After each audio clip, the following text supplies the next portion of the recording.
Have you ever been out in a shoot and you've been filming in log and you come home afterwards and you sit there at your desk for hours and hours trying to figure out how to get your footage to look the way that you want it to, but you just can't seem to get it to look the way that you want it to look?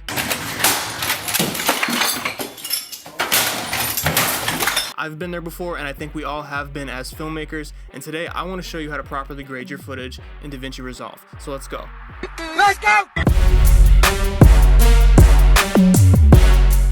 Alright, cool. So we are in Davinci Resolve now, and we're going to be using this video of a flower in my backyard that I took, and I need to warn you guys, it is absolutely directed by James Cameron, top quality, produced, and it's probably one of the best things that I've ever recorded.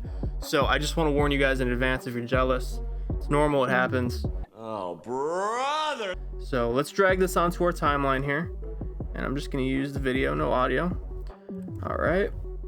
I'm going to zoom in here, and I'm actually going to make it slow motion. So I'm going to drag it out to 50%, and there you go. You can see it's flat, it's gray. It is an amazing shot, but it's flat, it's gray, it's boring, and we're gonna bring this back to life, and I'm gonna show you guys how to do that really quickly.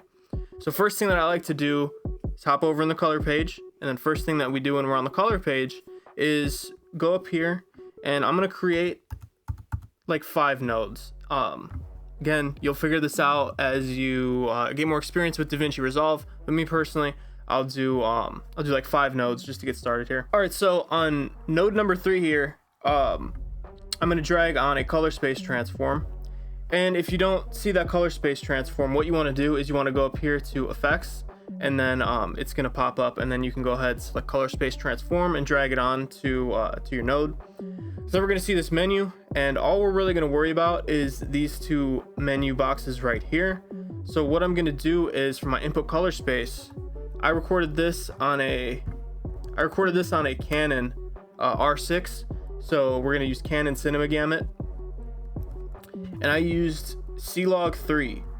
So this is the part that's kind of technical, and you're gonna have to know what camera you're recording on, and if you're getting the footage from somebody else, you're gonna have to know what camera or cameras they were recording on, if they're on like an ARRI or a Red or a Sony or a Panasonic or something. It's all going to be different, but Blackmagic has all of that built into here. So you're going to have to know what camera you were using and all that good stuff.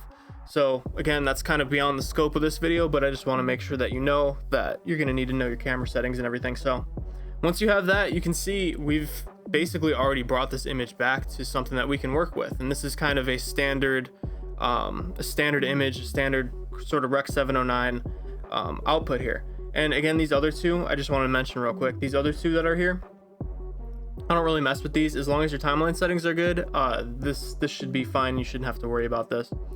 So okay, now we have this image, but you can see that it's pretty overexposed, and we want to mess with this a little bit. So this far, we've brought back this image to something that's going to be pleasing to look at instead of this gray sort of blob mess that's ugly. So what I'm going to do now is I'm actually going to put on a LUT. And what we can do for this is, so first thing what we got to do actually, so we got to go down here to the key tab, and then I'm going to bring this down to about 50% where it says gain here in the key output. And then I'm going to go into my film LUTs, and I'm going to use one of these, and I'm just going to go through here and see which one that I want to use and which one is my favorite, and which one is going to give me the most cinematic qualities ever, because this is a shot that is going down in the Hall of Fame here. Oh, brother! So I'm going to drag that onto number 4 on my node here, and you can see it's very beautiful. It's incredibly well done, but it looks very overexposed. So now what I'm going to do is I'm going to go back here, and I'm going to mess with my color wheels. And so what I'm going to do is, you can see the sky is really overexposed, and I typically overexpose in C-Log 3, and again, that's something that's kind of another topic, another video for another day. But I overexpose my C-Log 3 because I find that in my highlights I can bring them down and it still retains a lot of information. So My bad if I lost you there, if I sound like I'm speaking some foreign language right now, but all you need to know is that we're going to bring the sky down so that it looks really nice. So you can see we're bringing it down and it's getting really blue and nice.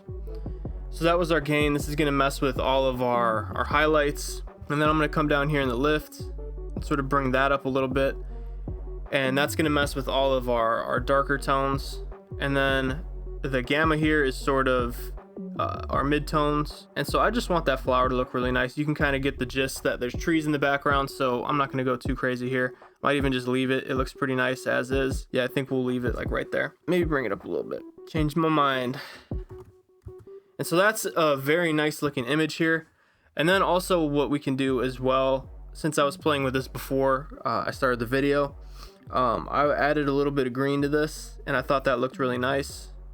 And again, you can experiment with this. Like, there's so much to color. That's why color's my favorite thing about film and about video editing.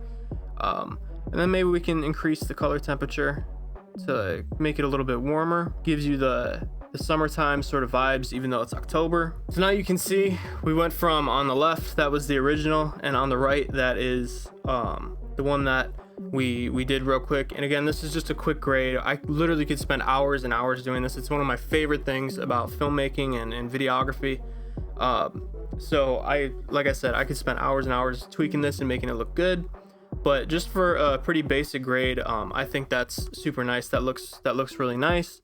You can see on the left, that's just our standard log footage straight out of the camera. And then on the right, we added that color space transform, added a LUT, and we messed with the color a little bit and messed with the highlights and everything. And we brought the image back to life. Now it looks cinematic as heck and super beautiful, even more beautiful than it was before. So yeah, guys, that's pretty much it. I hope that this helped you out. I know that this took me a while to figure out, even though it's very simple. It shouldn't have taken me this long to figure this out. So hopefully I can sort of fast track that for you and help you out. And I hope you guys enjoyed this video. If you did, go ahead, comment, leave a like, and subscribe if you like this type of videos. I make DaVinci Resolve editing videos. And so with that being said, I hope you guys enjoyed, and I'll see you guys in the next video. Peace.